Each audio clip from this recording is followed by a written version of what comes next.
Hello guys, എല്ലാവരും സുഖമായിരിക്കുന്നു. അപ്പോൾ ഒരുപാട് നാളായല്ലേ നമ്മൾ വീഡിയോസ് ഒക്കെ ചെയ്തിട്ട്. അപ്പോൾ എല്ലാവർക്കും എൻ്റെ സബ്സ്ക്രൈബർ ആയിട്ടിരിക്കുന്ന എല്ലാവർക്കും തന്നെ ഒരുപാട് താങ്ക് യു കേട്ടോ. അപ്പോൾ ഇപ്പോഴും ഞാൻ വീഡിയോസ് ഒന്നും എനിക്ക് കൺസിസ്റ്റന്റ് ആയിട്ട് ഇടാനൊന്നും പറ്റുന്നില്ല. അപ്പോൾ ഇന്നത്തെ വീഡിയോയിൽ ഞാൻ ഷെയർ ചെയ്യാൻ പോകുന്നത് എൻ്റെ ഇൻകം ജനറേറ്റിംഗ് ജേണിയാണ്.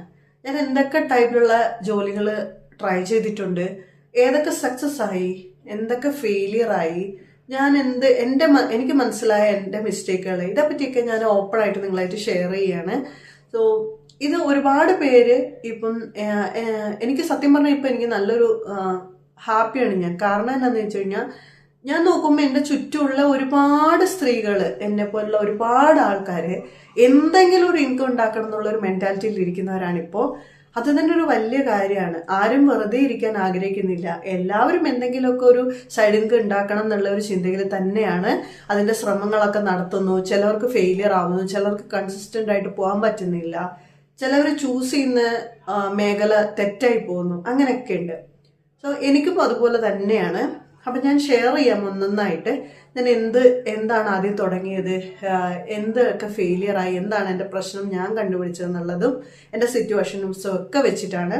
ഇതിൻ്റെ ഒരു റിയൽ എക്സ്പീരിയൻസ് ആണ് കേട്ടോ, അല്ലാതെ ആരുമായിട്ട് ഞാൻ കമ്പയർ ചെയ്യുന്നതൊന്നുമല്ല, എൻ്റെ ഒരു എക്സ്പീരിയൻസ്. ഓക്കെ, അപ്പം നമുക്ക് സ്റ്റാർട്ട് ചെയ്യാം. ഫസ്റ്റ് ഞാൻ എൻ്റെ ചെറിയൊരു ജേർണി വളരെ ചുരുക്കി ഞാൻ പറയാം. ഞാനൊരു MBA ഗ്രാജുവേറ്റ് ആണ്. അത് കഴിഞ്ഞ് കല്യാണം കഴിഞ്ഞു. എനിക്ക് 2 കുട്ടികളായി. 2 പേരും ബോയ്സ് ആണ്. 1.5 വയസ്സിന് ഡിഫറൻസ് ആണ് 2 പേർക്കും ഉള്ളത്. പിന്നെ ഞാൻ സെറ്റിൽഡ് ആയിരിക്കുന്നത്, അതായത് എൻ്റെ ഹസ്ബൻഡ് ജോലി ഇവിടെയാണ്, അതുകൊണ്ട് ഇവിടെ വരേണ്ടി വന്നു. അപ്പം ഞാൻ ഇവിടെയാണ് ലാസ്റ്റ് ഒരു 11 ഇയേഴ്സ് ആയിട്ട് ഞങ്ങൾ ഇവിടെ തന്നെ, ബാംഗ്ലൂർ തന്നെയാണ് കേട്ടോ. അപ്പം പിന്നെ ഇവിടുത്തെ ഒരു സ്കൂളിംഗ് സിസ്റ്റം ഞാൻ പറയാം. ഇവിടെയെന്ന് വെച്ച് കഴിഞ്ഞാൽ നമ്മുടെ ഇവിടുത്തെ ട്രാഫിക്കും ഇതൊക്കെ വെച്ചിട്ട് നമ്മളൊരു 6:30 ഉള്ളിലെങ്കിലും നമ്മുടെ കുട്ടികളെ നമ്മൾ റെഡിയാക്കണം. അവർക്കുള്ള സ്നാക്സ്, അവർക്കുള്ള ഫുഡ്, ഇതെല്ലാം നമ്മൾ റെഡിയാക്കണം. ഇനി എങ്ങനെയെങ്കിലുമൊക്കെ റെഡിയാക്കി പറക്കി, കൊച്ചു മക്കളല്ലേ, അവർക്ക് രാവിലെ എഴുന്നേക്കാനുള്ള ബുദ്ധിമുട്ടും കാര്യങ്ങളൊക്കെ ഉണ്ടാവും. നമ്മൾ തന്നെ നേരത്തെ ഒരു 4 മണിക്കെങ്കിലും എഴുന്നേറ്റ് നമ്മൾ അവരുടെ ഫുഡും കാര്യങ്ങളൊക്കെ റെഡിയാക്കണം. പിന്നെ കുട്ടികൾ തിരിച്ചു വരുന്ന സമയം നമ്മുടെ നാട്ടിലെ പോലെ 4 മണിയൊക്കെ ആകുമ്പോഴത്തേക്കൊന്നും അല്ല മക്കൾ തിരിച്ചു വരുന്നത്. 12:30, കൊച്ചു കുട്ടികളാണെങ്കിൽ ഒരു 12:30 ആകുമ്പോൾ അവർ തിരിച്ചു വരും. 1-ാം ക്ലാസ്സിന് മുകളിലോട്ടാണെന്നുണ്ടെങ്കിൽ അവർ 2:15, 2:20 ആകുമ്പോഴത്തേക്കൊക്കെ അവർ തിരിച്ചു വരും. സോ ഇതാണ് അവരുടെ സ്കൂളിംഗ് ടൈമിംഗ് വരുന്നത്. അപ്പം ഇതിനോടിടയ്ക്ക് ഞാൻ MBAയുടെ എൻ്റെ സർട്ടിഫിക്കേഷൻ വെച്ചിട്ട് ഞാൻ ജോലിക്ക് ട്രൈ ചെയ്ത സമയത്ത് എനിക്ക് ജോലി ഒന്നും കിട്ടുന്നുണ്ടായിരുന്നില്ല. അതായത് ഒരു 7-8 വർഷത്തെ ഒരു ഗ്യാപ്പിന് ശേഷം വീണ്ടും ഞാൻ അതുമായി ബന്ധപ്പെട്ടൊരു ജോലി അപ്ലൈ ചെയ്യുമ്പോൾ ഭയങ്കര ബുദ്ധിമുട്ടുണ്ടായിരുന്നു. എനിക്ക് എവിടെയും കിട്ടിയില്ല. 1 വർഷത്തോളം ഞാൻ നന്നായിട്ട് ട്രൈ ചെയ്തു, കിട്ടിയില്ല. രണ്ടാമത് ഞാൻ അപ്പോൾ വിചാരിച്ചു എന്തെങ്കിലും ഒരു ചെറിയൊരു ഷോർട്ട് ടൈം സ്കില്ല് പഠിച്ചിട്ട് എന്തെങ്കിലും ഒരു ജോലി കണ്ടുപിടിക്കാമെന്ന്. അപ്പം ഈ ഡിജിറ്റൽ മാർക്കറ്റിംഗ് ഭയങ്കര ട്രെൻഡിങ് ആയിരുന്നു. അതിന് ഞാനൊരു എമൗണ്ട് കൊടുത്തിട്ട് ഒരു ഓൺലൈൻ കോഴ്സിന് ചേർന്നു. അത് പഠിച്ചു. അതിൽ ചെറിയൊരു ഇന്റേൺഷിപ്പ് എനിക്ക് അപ്പം തന്നെ കിട്ടി. പഠിച്ചുകൊണ്ടിരിക്കാൻ തന്നെ ഒരു ഇന്റേൺഷിപ്പ് കിട്ടി, ചെറിയ എമൗണ്ടിൽ കേട്ടോ. പക്ഷെ ചെറിയ എമൗണ്ടിൽ ഇന്റേൺഷിപ്പ് ആണെങ്കിലും നല്ല വർക്ക് ഉണ്ടായിരുന്നു. അതായത് നമുക്ക് നല്ലോണം പണി ഉണ്ടായിരുന്നു എടുക്കാനായിട്ട്. നമ്മൾ 8 hours കറക്റ്റായി വർക്ക് ചെയ്യുന്നു എന്നുള്ളൊരു ടൈമിങ് വരുമായിരുന്നു. ഇതിനോടിടയ്ക്ക് ഈ പറയുന്ന കാര്യങ്ങൾ, കുട്ടികളെ സ്കൂളിൽ അയക്കുക, കുട്ടികൾ നേരത്തെ തിരിച്ചു വരും, അങ്ങനെ ഒരു ബുദ്ധിമുട്ടുണ്ട്. അപ്പം ഇതിൻ്റെ എല്ലാം ഇടയ്ക്ക് ഇങ്ങനെയൊക്കെയോ ഞാൻ ഓടിച്ചോടിച്ചു പോയി. ആ സമയത്ത് നമുക്ക് അത്യാവശ്യം നമുക്കൊരു ആരോഗ്യമൊക്കെ ഉള്ള സമയമാണ്. നമ്മൾ ഒരു 27-28 എന്നൊക്കെ പറയുന്ന ഒരു വയസ്സെന്ന് പറയുന്നത് നമുക്ക് അത്യാവശ്യം ഒരു എനർജി കിട്ടുന്ന സമയമാണല്ലോ. അപ്പം നമ്മൾ വേദനകളും കാര്യങ്ങളൊന്നും അറിഞ്ഞില്ല. പിള്ളേരുടെ പുറകെ ഓടി നടക്കുന്നതൊക്കെ എങ്ങനെയൊക്കെയോ ഓടിപ്പറക്കി ചെയ്തുകൊണ്ടിരുന്നു. അപ്പം വന്ന ബുദ്ധിമുട്ടെന്ന് വെച്ചാൽ നമുക്ക് കറക്റ്റ് 8 hours വർക്ക് ചെയ്യാൻ പറ്റുന്നില്ല എന്നുള്ളതാണ്. കാരണം പിള്ളേർ സ്കൂളിൽ തിരിച്ചു വന്നതിന് ശേഷം നമ്മൾ അവർക്ക് എന്തെങ്കിലും ഫുഡ് കാരണം എൻ്റെ കൂടെ ആരും ഉണ്ടായിരുന്നില്ല, ഞാൻ ഒറ്റയ്ക്കായിരുന്നു. ഫാമിലി എന്നുള്ള സപ്പോർട്ട് യാതൊന്നും ഉണ്ടായിരുന്നില്ല. അപ്പം ഞാൻ തന്നെ എൻ്റെ 2 മക്കളെ കാര്യം നോക്കണം.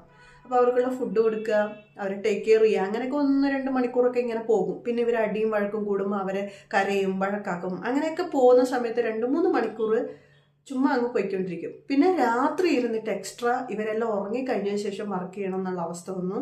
അപ്പോഴത്തേക്ക് എനിക്ക് ഉറക്കവും കുറഞ്ഞു. എഗെയിൻ രാവിലെ ഒരു 4 മണിയാകുമ്പോൾ വീണ്ടും എഴുന്നേക്കണമല്ലോ, വീണ്ടും പണി. അങ്ങനെ പൊക്കോണ്ടേയിരുന്നു. സാറ്റർഡേയും വർക്ക് ഉണ്ടായിരുന്നു, സൺഡേ മാത്രമേ ഒഴിവുണ്ടായിരുന്നുള്ളൂ. അപ്പോൾ അങ്ങനെ എങ്ങനെയൊക്കെയോ ഒഴിച്ചുകൊണ്ട് പോയി. പിന്നെ അതിനുശേഷം ഒരു കമ്പനിയിൽ അപ്ലൈ ചെയ്തു. കാരണം നമ്മൾ വർക്ക് ഫ്രം ഹോം ചെയ്യുന്ന സമയത്ത് നമുക്ക് സാലറി ഒന്നും അധികം കിട്ടൂല. അപ്പോൾ എൻ്റെ ഫാമിലിയിൽ നിന്ന് പറഞ്ഞു, എൻ്റെ ഹസ്ബൻഡിൻ്റെ ഫാമിലി എന്ന് പറഞ്ഞു കുറച്ച് ദിവസം വന്ന് നിൽക്കാം. ഞാനിങ്ങനെ റിക്വസ്റ്റ് ചെയ്ത് കുറച്ച് ദിവസം ഒന്ന് വന്ന് നിൽക്കുമോ, ഓടിച്ചു പോകാൻ പറ്റുമോ നോക്കട്ടെ, മക്കളെ ആരെങ്കിലും അന്വേഷിച്ച് കിട്ടുന്നിടം വരെ വന്ന് നിൽക്കാൻ വേണ്ടി ഞാൻ പറഞ്ഞിട്ടുണ്ടായിരുന്നു. അപ്പോൾ അങ്ങനെ വന്നു. ഞാൻ പിള്ളേരെ ഡേ കെയറിൽ തൊട്ടടുത്ത് ഡേ കെയർ ഉണ്ടായിരുന്നു. അപ്പം ഡേ കെയറിൽ രാവിലെ നമ്മൾ ഭക്ഷണം അവർക്ക് ഉച്ച കഴിഞ്ഞ് വന്നതിന് ശേഷം കഴിക്കാനുള്ള ഫുഡും കൂടെ പാക്ക് ചെയ്ത് ഡേ കെയറിൽ കൊടുത്തിട്ട് അവിടുന്ന് നേരെ ഓഫീസിൽ പോകുന്ന അങ്ങനെ ഒരു രീതിയായിരുന്നു. അപ്പോൾ വീട്ടിൽ നിന്ന് ഹെൽപ്പിന് നമുക്ക് സഹായിക്കാൻ വന്ന നമ്മുടെ ഒരു ഹസ്ബൻഡിൻ്റെ ഫാമിലിയിൽ ഒരാളുണ്ടായിരുന്നു. സോ അവർ വന്ന് കുറച്ച് ദിവസം നിന്നു, 1 മാസം നിന്നു. അപ്പോഴും എനിക്ക് ഭയങ്കര ബുദ്ധിമുട്ടായിരുന്നു. എന്ന് വെച്ച് കഴിഞ്ഞാൽ ഒന്നും തീരുന്നുണ്ടായിരുന്നില്ല, പണി തീരുന്നുണ്ടായിരുന്നില്ല, ഓഫീസിലെ വർക്ക് തീരുന്നില്ല. അപ്പം നൈറ്റ് വന്നിട്ട് വർക്ക് ചെയ്യുക, അങ്ങനെയുള്ള കുറേ ബുദ്ധിമുട്ടുകൾ വന്നു. അപ്പം അതൊക്കെ കൊണ്ട് അവസാനം എൻ്റെ ഹെൽത്തും ഭയങ്കര പ്രോബ്ലമായി തോന്നി. 1 മാസം കഴിഞ്ഞപ്പോൾ അവിടെ എന്നെ സഹായിക്കാൻ വന്നവർ തിരിച്ചു പോവാന്ന് പറഞ്ഞു. തിരിച്ചു പോകാമെന്ന് പറഞ്ഞപ്പോൾ എനിക്ക് ഭയങ്കര ടെൻഷനായി. കാരണം മോനെ പിള്ളേരെ നോക്കാൻ ഒരാളെ കിട്ടിയില്ല. ഞാൻ ഓൺലൈനൊക്കെ സെർച്ച് ചെയ്യുമ്പോഴത്തേക്ക് 20,000 ഒക്കെ കൊടുക്കണം എന്നാണ് പറയുന്നത് 2 പേരെ നോക്കാൻ. അവർ ഫുഡൊന്നും കുക്ക് ചെയ്യില്ല. എനിക്ക് അന്വേഷിച്ചപ്പോൾ എനിക്ക് അങ്ങനെ പറ്റിയ രീതിയിലുള്ള ഒരാളെയും കിട്ടിയില്ല. അപ്പോഴത്തേക്ക് എനിക്ക് ആകെപ്പാടെ ടെൻഷനും വേവലാതിയായി. ഈ ജോലിക്കും പോകണം, ഇവർ പോയി കഴിയുമ്പോൾ ഞാൻ എങ്ങനെ ഹാൻഡിൽ ചെയ്യും, എനിക്കൊന്നും പറ്റിയ ഒരു ഉത്തരം കിട്ടിയില്ല. എനിക്കിങ്ങനെ തണുപ്പ് കാലം ഇതൊക്കെ വന്നു കഴിഞ്ഞാൽ വീസിങ് ഒക്കെ വരും. അപ്പോൾ ഈ ഒരു ശ്വാസം മുട്ടും ഒക്കെ കൂടി എനിക്ക് ഒരു തരത്തിലും എനിക്ക് അഡ്ജസ്റ്റ് ചെയ്യാൻ പറ്റുന്നുണ്ടായിരുന്നില്ല. അപ്പോൾ ഇവർ പോകുന്നും കൂടെ കേട്ട് അത് കഴിയുമ്പോൾ എങ്ങനെ മാനേജ് ചെയ്യുന്നുള്ള ഒരു ടെൻഷൻ കാരണം ഞാൻ രണ്ടും കൽപ്പിച്ച് ഈ ജോലി ക്വിറ്റ് ചെയ്യാമെന്ന് വിചാരിച്ചു. അങ്ങനെ 1ാമത്തെ മന്തിൻ്റെ സാലറി വാങ്ങിക്കുന്നതിന് മുമ്പ് തന്നെ ഞാൻ ജോലി വേണ്ടാന്ന് വിചാരിച്ചു. കാരണം മുന്നോട്ടേക്ക് നമുക്ക് സപ്പോർട്ടില്ല, കുട്ടികളെ നോക്കുന്ന കാര്യത്തിൽ ഒരു തീരുമാനമായില്ല.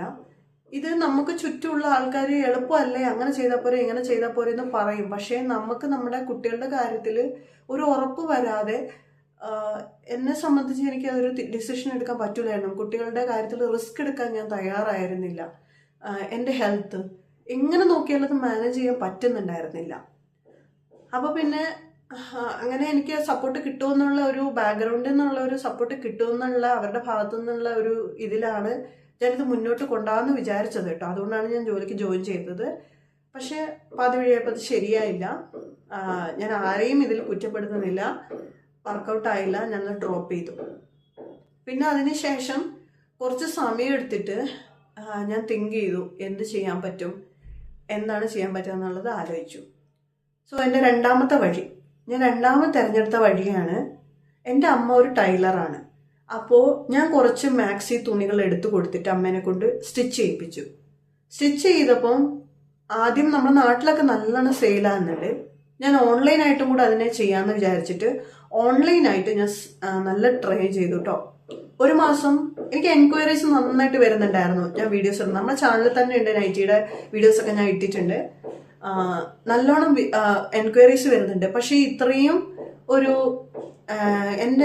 നമ്മൾ നൈറ്റിയുടെ ക്വാളിറ്റിയുടെ കുഴപ്പം കൊണ്ടൊന്നുമല്ല, ക്വാളിറ്റി നല്ലതാണ്. സ്റ്റിച്ചിങ്, ക്ലോത്ത്, അജ്രക്കിന്റെ മെറ്റീരിയൽ ആയിരുന്നു, നല്ല മെറ്റീരിയലാണ്. എല്ലാം മോഡല് എല്ലാ ആൾക്കാർക്കും ഇഷ്ടപ്പെട്ടു. ഇഷ്ടപ്പെടാത്തത് നമ്മൾ അയച്ചു വിടുന്ന സമയത്ത് കൊറിയർ ചാർജും കൂടെ അവർക്ക് കൊടുക്കണം. അതും കൂടെ ആകുമ്പോൾ അവർക്ക് വലിയൊരു എമൗണ്ട് ആണെന്നുള്ളതായിരുന്നു അവരുടെ ഒരു അവർ പറഞ്ഞുകൊണ്ടിരുന്നത്. അങ്ങനെ ഞാൻ അത് അവിടെ ഡ്രോപ്പ് ചെയ്തു. പക്ഷെ സൈഡ് ബൈ സൈഡ് എൻ്റെ വീട്ടിൽ ഇതേപോലെ ആൾക്കാർ വന്ന് വാങ്ങിക്കുന്നുണ്ടായിരുന്നു. അപ്പോൾ എൻ്റെ അമ്മ നാട്ടിലാണല്ലോ, അവിടെയാണ് സ്റ്റിച്ച് ചെയ്യുന്നത്. അപ്പോൾ ഞാൻ നേരിട്ട 2ാമത്തെ പ്രശ്നം എന്ന് വെച്ച് കഴിഞ്ഞാൽ, നമ്മൾ ഈ നാട്ടിലൊക്കെ വിൽക്കുന്ന സമയത്ത് നമുക്ക് ഫുള്ളായിട്ട് പൈസ കിട്ടത്തില്ല. അതായത് ഒരു നൈറ്റി മേടിച്ചാൽ ചിലപ്പോൾ ഒരു 100 രൂപയൊക്കെ ആയിരിക്കും തരുന്നത്. ഒരു നൈറ്റിയുടെ പ്രൈസ് എന്ന് പറയുന്നത് 300-320 രൂപയൊക്കെ ഉണ്ടാവും. അപ്പോൾ അങ്ങനെ കറക്റ്റായിട്ട് നമുക്കൊരു പൈസ കിട്ടില്ല എന്നുള്ളൊരു വശം അവിടെ ഉണ്ട്. അപ്പം ഞാനാണെങ്കിൽ എൻ്റെ കയ്യിലുള്ള ഒരു ചെറിയ എമൗണ്ടാണ്. അപ്പം നമ്മളൊരു ബിസിനസ് ചെയ്യുമ്പോൾ വെച്ച് കഴിഞ്ഞാൽ നമ്മൾ പൈസ ഇറക്കിയാൽ മാത്രം പോരാ, അതിൽ നിന്നുള്ള റിട്ടേൺ വരുമ്പോൾ അതിൻ്റെ പ്രോഫിറ്റിനെ മാറ്റി വെച്ച് വീണ്ടും നമ്മൾ കുറച്ച് തുണി എടുക്കാൻ പറ്റണം എന്നുണ്ടെങ്കിൽ നമ്മൾ പൈസ വരണം. എനിക്കങ്ങനെ കറക്റ്റായിട്ട് പൈസ വരുന്നില്ല. അപ്പം എനിക്ക് തുണി എടുക്കാനൊക്കെ ബുദ്ധിമുട്ടായി വീണ്ടും. എന്നാലും ഇപ്പോഴും ഞാൻ ആ നൈറ്റി ബിസിനസ് സൈഡായിട്ട് ചെയ്തു പോകുന്നുണ്ട്. ചെറിയ രീതിയിലുള്ള ഒരു ഇൻകം അത്രേ പറയാൻ പറ്റുള്ളൂ. സ്ഥിരമായിട്ട് നമ്മൾ നൈറ്റി തയ്ച്ച് കൊടുത്ത ഉടനെ നമുക്ക് പൈസ കിട്ടില്ല, അത് മാത്രമേ ഇവിടുത്തെ പ്രശ്നമുള്ളൂ. പതുക്കെ കിട്ടും, കുറച്ച് സമയം എടുക്കുമെന്ന് മാത്രം. ഇതാണ് രണ്ടാമത് ഞാൻ ട്രൈ ചെയ്ത ബിസിനസ്. മൂന്നാമതായിട്ട് ഇത് എന്താ ചെയ്യാൻ പറ്റിയത്, വർക്കാവുന്നില്ലല്ലോ എന്ന് വിചാരിച്ചിട്ട് കുർത്തീസുകൾ സ്റ്റിച്ച് ചെയ്തിട്ട്, നമ്മളിപ്പോൾ കുർത്തീസ് എൻ്റെ അമ്മയൊക്കെ നന്നായിട്ട് സ്റ്റിച്ച് ചെയ്യുന്ന ആളാണ്. മോഡൽ ഞാൻ പറഞ്ഞു കൊടുത്തിട്ട് അമ്മ നന്നായിട്ട് സ്റ്റിച്ച് ചെയ്ത് തരുമായിരുന്നു. സോ അങ്ങനെ കുർത്തീസുകൾ, അപ്പൊ അതും ഈ പറഞ്ഞ പോലെ നാട്ടിൽ സെയിൽ ആവുന്നുണ്ട്. പക്ഷെ ഈ ഫുൾ എമൗണ്ട് ഒന്നും വരുന്നില്ല എന്നുള്ള പ്രശ്നമാണ് അതിനെ നേരിട്ടത്. ഓൺലൈനായിട്ട് സെല് ചെയ്യാൻ ട്രൈ ചെയ്ത് നോക്കുന്നുണ്ടായിരുന്നു. അപ്പോൾ ഭയങ്കരമായിട്ടുള്ള ഓൺലൈൻ സെയിൽസ് ഒന്നും എനിക്ക് വന്നില്ല. അപ്പൊ പിന്നെ എനിക്ക് അതിൽ കൂടുതൽ ചെയ്യണമായിരുന്നു. അതായത് ഞാൻ ചെയ്തത് പോരായിരുന്നു. അതായത് കൂടുതൽ മെറ്റീരിയൽസ് നമ്മൾ പോയി പർച്ചേസ് ചെയ്യണം, വില കുറഞ്ഞ രീതിയിൽ നല്ല മെറ്റീരിയൽസ് പർച്ചേസ് ചെയ്ത് നാട്ടിലെത്തിക്കുക എന്നുള്ളതൊരു ബുദ്ധിമുട്ടായിരുന്നു. കാരണം എനിക്ക് അമ്മ ആണെങ്കിൽ വയസ്സായ ആളാണ്, 60 വയസ്സായി. അപ്പം എൻ്റെ അമ്മേനെ എനിക്ക് കൂടുതൽ ബുദ്ധിമുട്ടിക്കാൻ പറ്റത്തില്ല. എൻ്റെ അമ്മയ്ക്കും ശ്വാസമുട്ടൊക്കെ ഉള്ള ഒരു വ്യക്തിയാണ്. അമ്മ എന്നെ സഹായിക്കാൻ എൻ്റെ അമ്മ മാത്രമേ ശരിക്കും പറഞ്ഞുണ്ടായിരുന്നുള്ളൂ.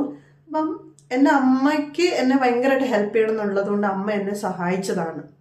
അപ്പൊ അമ്മ എന്താക്കി, അമ്മയുടെ മാക്സിമം അമ്മ ട്രൈ ചെയ്യുന്നുണ്ട്. പക്ഷെ അമ്മയ്ക്ക് പോയിട്ട് ക്ലോത്ത് പർച്ചേസ് ചെയ്യാനോ ഇതിനൊന്നുള്ള സമയം അമ്മയ്ക്ക് കിട്ടൂല. അതുകൂടാതെ അമ്മയ്ക്ക് വേറെയും തയ്യൽ വരുന്നുണ്ട്.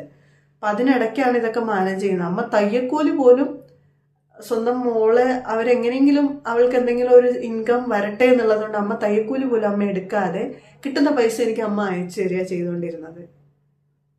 ശരിക്കും പറഞ്ഞാൽ എൻ്റെ അമ്മയാണ് എൻ്റെ സ്ട്രെങ്ത്.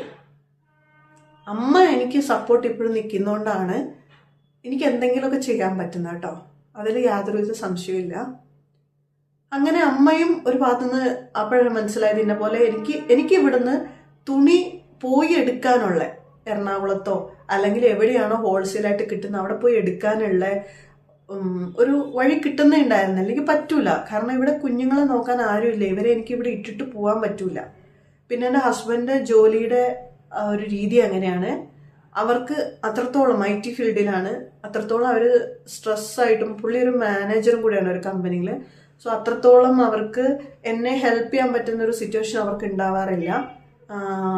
അപ്പോൾ അതുകൊണ്ട് തന്നെ എനിക്ക് അവിടെ എൻ്റെ കൂടെ വരാനോ അല്ലെങ്കിൽ കുട്ടികളെ നോക്കാന്ന് പറയുന്ന ഒരു ഇതൊന്നും വർക്കാവത്തില്ലായിരുന്നു. എനിക്ക് അങ്ങനെ അതവിടെ വെച്ച് പാതിയിൽ വെച്ച് സ്റ്റോപ്പായ അവസ്ഥയിലാണ്. ഇപ്പോഴും എനിക്കത് ചെയ്യണമെന്ന് ആഗ്രഹമുണ്ട്. പക്ഷെ ഈ പറഞ്ഞ പോലെ പാതിയിൽ വെച്ച് സ്റ്റോപ്പ് ചെയ്തിരിക്കുകയാണ്. ചെറിയൊരു ഇൻകം അതിൽ നിന്നും കൂടെ കിട്ടുന്നെന്ന് വിചാരിച്ചു. അപ്പം മാക്സി പ്ലസ് ഈ ഞാൻ അത്യാവശ്യം എനിക്ക് പറ്റുമ്പോഴൊക്കെ ഓൺലൈനായിട്ട് സെർച്ച് ചെയ്തിട്ട് ചില തുണികളൊക്കെ ഞാൻ അയച്ചു കൊടുക്കാറുണ്ട്, സ്റ്റിച്ച് ചെയ്ത് കൊടുക്കാറുണ്ട്. അപ്പം അതങ്ങനെ. പിന്നെ ഇനി മൂന്നാമത്തെ വഴി പറയാം. മൂന്നാമത് എൻ്റെ വീട്ടിലൊരു കടയുണ്ട്, ഗ്രോസറി പ്ലസ് വെജിറ്റബിൾ ഇതൊക്കെ കൊടുക്കുന്ന ഒരു വീട്ടിൻ്റെ അകത്ത് തന്നെയാണ് ഈ കടയുള്ളത് കേട്ടോ. അപ്പോൾ അവിടെ ഒരു കടയുണ്ട്. അപ്പോൾ അതിലൊരു ആ കടയിൽ എന്തെങ്കിലും ഐറ്റംസ് വെച്ചിട്ട് എനിക്ക് സെല്ല് ചെയ്ത് പൈസ ഉണ്ടാക്കാൻ പറ്റുമോ എന്നുള്ളതായി അടുത്ത എൻ്റെ ചിന്ത. കാരണം ഹോൾസെയിലായിട്ട് എനിക്ക് ഇവിടെ നിന്ന് സാധനങ്ങൾ പർച്ചേസ് ചെയ്ത് കൊടുക്കാൻ വേണ്ടി പറ്റും, അയച്ചു കൊടുക്കണം, കൊണ്ടെത്തിച്ചു കൊടുക്കാനും പറ്റൂല. അപ്പം എൻ്റെ അച്ഛൻ പണ്ടോട്ടേ എന്നോട് പറഞ്ഞൊരു കാര്യമുണ്ട്, ചെറുകിട ബിസിനസ്സാണ് സക്സസ് ആവുക എന്നുള്ളത്. വലിയ ഇൻവെസ്റ്റ്മെന്റ് എൻ്റെ കയ്യിലില്ല. അപ്പം ചെറിയ രീതിയിൽ ഇൻവെസ്റ്റ് ചെയ്ത് എന്ത് ചെയ്യാമെന്നുള്ളതായി എൻ്റെ അടുത്ത ആലോചന. അങ്ങനെ ആ കടയിലേക്ക് എന്തെങ്കിലും കൊടുത്ത് അവിടെ നിന്ന്, അപ്പൊ എനിക്ക് എഫേർട്ട് ഇല്ല. കാരണം ഞാൻ ഇവിടുന്ന് എന്നെ കൊണ്ട് അതേ പറ്റുള്ളൂ.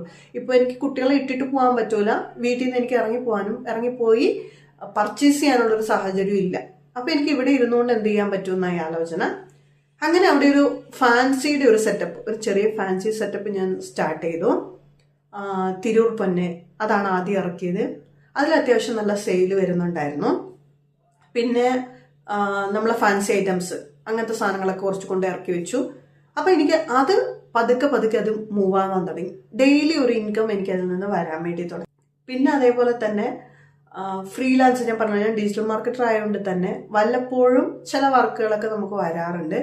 അതൊക്കെ ചെയ്ത് കൊടുത്തും ചെറിയൊരു ഇൻകം ഞാൻ ജനറേറ്റ് ചെയ്യുന്നുണ്ട്. അടുത്തൊരു ഇൻകം ജനറേഷൻ ഞാൻ ട്രൈ ചെയ്ത കാര്യം പറയാം.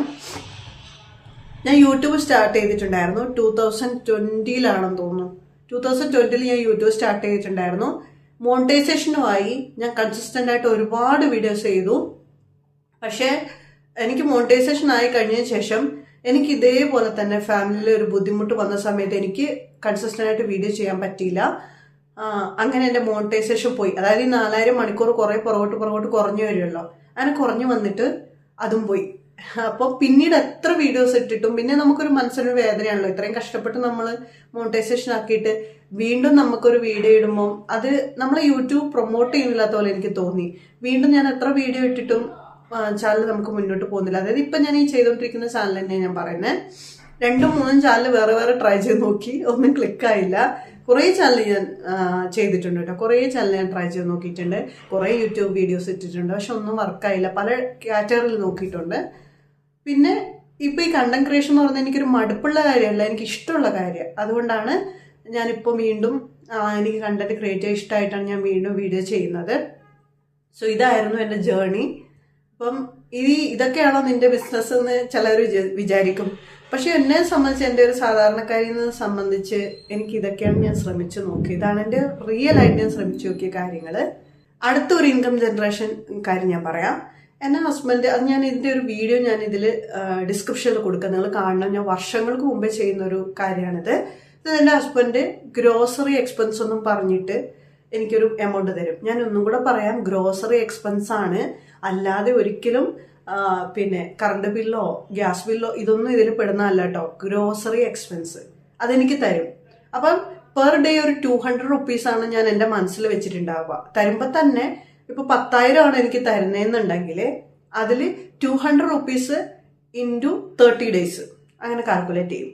ആ പൈസ മാത്രം എടുത്തിട്ട് ബാക്കി പൈസ ഞാൻ കറക്റ്റ് മാറ്റി വെക്കും. എന്നിട്ട് കാരണം നമുക്ക് തരുന്ന പൈസയിൽ നിന്ന് നമുക്ക് എത്ര രൂപ നമുക്ക് ചെലവാക്കണം എന്നുള്ളത് നമ്മളാണ് തീരുമാനിക്കുന്നത്, അല്ലേ? നമ്മളാണ് തീരുമാനിക്കുക എത്ര രൂപ ചെലവാക്കണം, എത്ര രൂപ മാറ്റി വെക്കണം എന്നുള്ളത്. അതുകൊണ്ട് തന്നെ ഞാൻ എന്ത് ചെയ്യും, ഞാൻ തീരുമാനിക്കും ഇത്ര രൂപ ഒരു ദിവസം ചെലവാക്കിയാൽ മതി. ബാക്കി പൈസ ഞാൻ അപ്പം തന്നെ എടുത്ത് മാറ്റി വെക്കും. അതെൻ്റെ ഒരു സേവിങ്സ് ആണെന്ന് ഓർക്കണം കേട്ടോ. ഈ 200 രൂപയിൽ ഡെയിലി എനിക്ക് 200 രൂപ ചില ദിവസം ചെലവ് വരില്ല. അതിൽ നിന്ന് 10 രൂപയാണ് ബാക്കി വന്നെങ്കിലും എൻ്റെ ഒരു വേറൊരു അക്കൗണ്ട് ഉണ്ട്. അന്ന് 200 രൂപയിൽ എത്ര രൂപ ബാക്കി വന്നോ ആ പൈസ ഞാൻ ഡയറക്റ്റ് ആയിട്ട് അതിലേക്ക് ആഡ് ചെയ്യും, അതിലേക്ക് ഇട്ട് വയ്ക്കും. അപ്പം അങ്ങനെയും എനിക്കൊരു സൈഡ് ചെറിയൊരു എമൗണ്ട് ഞാൻ എൻ്റെ ഒരു ഇതിലാക്കുന്നുണ്ട്. പക്ഷെ അതിനെ ഞാൻ ഒരിക്കലും എൻ്റെ ഒരു ചെലവിലേക്ക് ഞാൻ പെടുത്തി കളയാറല്ല.